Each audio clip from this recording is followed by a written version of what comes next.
Ensuite, dans le segment lecture, donc l'été, les gens ont un peu plus de temps. C'est le fun d'avoir un bon livre à lire. Et j'ai une petite anecdote qui va nous amener à la présentation du livre.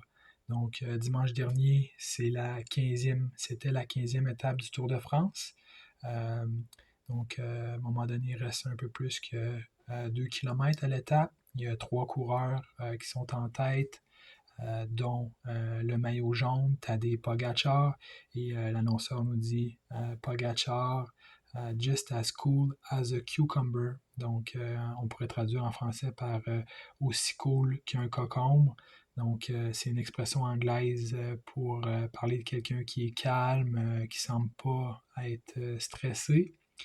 Et ça me permet de faire un lien vers mon livre parce qu'il y a un sportif québécois qui s'était aussi fait décrire comme ça. Donc, son nom, c'est Georges Vézina. Le titre du livre, c'est Georges Vézina, l'habitant silencieux. Donc, M. Vézina, il a été un gardien de but du Canadien de Montréal dans les années 10, les années 20. Avant qu'on ait des vedettes comme Maurice Richard, Jean Béliveau, Guy Lafleur, eh bien, il y a eu Georges Vézina qui a été la première grande vedette canadienne-française, comme nous dit l'auteur, qui est Michael Lalancette. Quelques faits saillants aussi de sa carrière. Donc, il a fait partie de la première cuvée de joueurs à être intronisé au Temple de la Renommée en 1945. Il a aidé le Canadien à remporter leurs 2 premières Coupes Stanley. Il a joué 367 parties d'affilée devant le filet. Aujourd'hui, dans la Ligue nationale, à la fin de la saison, quand on remet un trophée au meilleur gardien, ça porte le nom de trophée Vézina. À ce moment-ci, il y a certaines personnes qui pourraient se dire un livre sur le hockey, c'est pas nécessairement dans mes cordes. Mais je vous dirais qu'il y a 2 aspects qui font que j'ai trouvé que c'était un grand livre. D'abord, c'est la personnalité de Georges Vézina, ses qualités, la façon dont il s'est comporté à travers cette grande aventure-là dans le hockey. Donc, c'est un bel exemple à suivre. Puis l'autre aspect intéressant, c'est le côté historique. Si vous avez envie de vous replonger dans le Québec d'autrefois, disons, sans nécessairement avoir à lire un livre académique, là, on a une façon un peu plus romancée de revoir, de se plonger dans le Québec du temps. Donc, c'est un beau livre pour ça. Euh, et justement, le livre euh, existe en raison du grand nombre d'archives qui ont permis, disons, de reconstruire le récit. Donc, c'est des milliers d'archives, comme nous le dit l'auteur, des articles de journaux, des documents officiels, puisque dans ce temps-là, la radio et la télé n'étaient pas encore arrivées. Donc, si vous ennuyez un peu de ce temps-là, de pouvoir vous asseoir avec un journal papier, euh, juste de consulter la bibliographie à la fin, ça nous fait vraiment faire un beau retour en arrière. Donc, dans les journaux là, qui ont permis le livre, on voit le progrès du Saguenay, la patrie, le Sherbrooke Record, le Travailleur, le Canada, le Québec Chronicle, le Petit Journal. Donc, c'est ma recommandation de lecture. Donc, c'est le fun de voir que présentement, on a le concombre de Slovénie, mais avant ça, on a eu le concombre de Chicoutimi. Donc, voilà. Et ensuite, mon prochain sujet, ça touche encore à la lecture. J'avais envie de parler du magazine Esquire, qui est un magazine américain mensuel qui s'adresse aux hommes, qui a été fondé en 1933.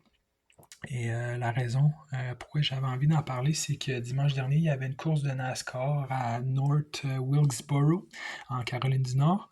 Et puis l'animateur de TNT fait une parenthèse au début de la course, puis il nous recommande d'aller lire un article qui date de 1965, qui a été écrit par Tom Wolfe, et qui a comme sujet là, une figure historique du NASCAR qui se nomme Junior Johnson. Et il nous dit que c'est peut-être un des plus grands textes de journalistes sportifs de l'histoire. Donc, j'ai fait un petit peu de recherche. Donc, le titre de l'article, c'est The Last American Hero is Junior Johnson. Donc, Junior Johnson, j'étais pas familier vraiment. J'étais pas familier avec lui. Donc, c'est un ancien pilote. Il est né le 28 juin 1931 à Ronda, en Caroline du Nord. Et puis, donc, j'ai trouvé l'article sur le site de Esquire. Donc, l'ennui, par contre, c'est que comme il fait partie des Esquire archives, il faut être abonné pour pouvoir lire l'article. Donc, deux plans d'abonnement, là. Un à 50$, l'autre à 30$. Donc, c'est un peu le côté moins le fun. Et moi aussi, j'aurais une recommandation Esquire.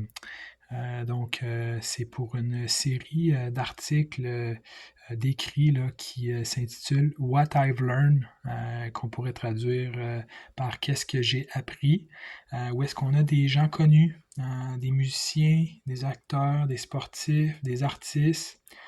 Il y a aussi une section do-gooder, donc des bienfaiteurs, on pourrait dire, qui nous disent à la première personne, si on veut, sous forme de... Ça prend la forme d'une liste de points, d'une liste de courtes phrases qui nous disent là, des choses qu'ils ont appris sur la vie, donc des réflexions. Donc c'est très intéressant, c'est enrichissant, puis c'est ça, le côté moins le fun, c'est qu'il faut être abonné, mais ça peut valoir la peine parce que il y a beaucoup de contenu, puis c'est c'est ça, c'est rare qu'on a des fois accès à des conseils comme ça de gens qui ont réussi comme ça. Voilà. Donc, ensuite de ça, j'avais envie de parler de la discussion en ce moment qui a lieu au sujet de la surface de jeu dans les stades de la NFL. Donc, si je résume un peu, il y a un mouvement de la part de certains joueurs de faire en sorte que le gazon naturel soit la seule surface de jeu. Euh, c'est disons, une discussion qui est partie, je crois, à cause de la Coupe du Monde. Donc, les joueurs de football ont vu que certains stades dans lesquels ils jouaient se sont fait poser du gazon et donc ils aimeraient ça que le gazon puisse rester. L'argument principal, je crois que c'est la diminution du nombre de blessures aux jambes. J'ai fait une petite recherche. Là. Présentement, il y a 13 et 30 stades de la NFL qui utilisent du gazon naturel. Il y en a 15 qui sont sur du turf et il y a deux hybrides, le Lambeau Field de Green Bay et le Lincoln Financial Field de Philadelphie, qui eux ont du gazon renforcé de fibres synthétiques. L'Association des joueurs de la NFL, il avait fait un sondage et puis il y a 92% des joueurs qui préfèrent jouer sur du gazon naturel. 6% n'avaient pas de préférence, puis 2 préfèrent le turf. C'est drôle parce que dernièrement, la chaîne Sportsnet nous a présenté quelques grands matchs de l'histoire des Blue Jays. Le nom de la diffusion, c'était Blue Jays Classic. Euh, donc, dans les matchs présentés, il y a des matchs de la Série mondiale de 93 contre les Phillies. Et une des premières choses qu'on remarque, c'est la couleur vert pâle du turf au Skydome. Les turfs du temps, là, il y avait moins l'apparence de gazon, contrairement à aujourd'hui, on va dire. Puis on a presque mal pour les joueurs là, aller voir, comme on dit, naviguer là, sur une surface dure comme ça. À un moment donné, justement, on voit au champ centre, le champ centre des Phillies, c'était Lenny Dykstra, puis on le voit charger, courir vers l'avant-champ, plonger et voler un coup sûr, puis on se demande là, comment il comment il s'est senti le lendemain d'un catch comme ça. Donc, à voir qu'est-ce qui va se passer dans la NFL. Et pour finir sur ces matchs classiques-là, ben, on sait que durant la pandémie, on en a eu certains matchs de hockey comme ça. Puis c'est le fun de pouvoir voir des matchs au complet. Parfois, on peut voir des reprises de certains beaux jeux de ce temps-là. Donc, c'est le fun de pouvoir regarder un match du début à la fin et de se rappeler ou d'en apprendre aussi sur ces équipes-là. Donc, je savais, exemple, que Joe Carter et Roberto Alomar étaient dans cette équipe-là, mais je ne me souvenais pas ou j'avais pas appris qu'il y avait des joueurs aussi comme Ricky Anderson, Paul Molitor, John Olerud, donc d'autres grands joueurs qui faisaient partie de l'équipe, mais qui ont été connus souvent pour jouer, qui ont été connus pour avoir fait partie de d'autres équipes. Donc, c'est le fun de pouvoir regarder des matchs comme ça. Donc, à voir s'il va en avoir d'autres. Puis, justement, le match numéro 6, ça nous permet de voir les entrevues d'après-match. Donc, puisque les Blue Jays gagnent, et on voit aussi des annonceurs qu'on reconnaît, comme Tim McCarver, qui lui a fait les entrevues d'après-match au vestiaire. On a aussi un monsieur là, qui conclut la diffusion du match et qui fait ça de belle façon. Donc, CBS, en 93, c'était la dernière année qui diffusait les matchs du baseball majeur.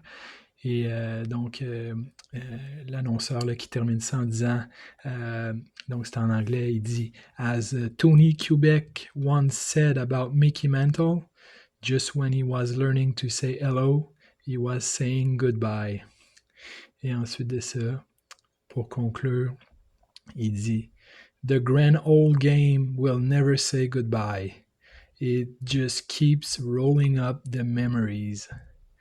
Donc, c'était une belle façon de conclure la diffusion. Donc voilà, merci et je vous dis à la prochaine.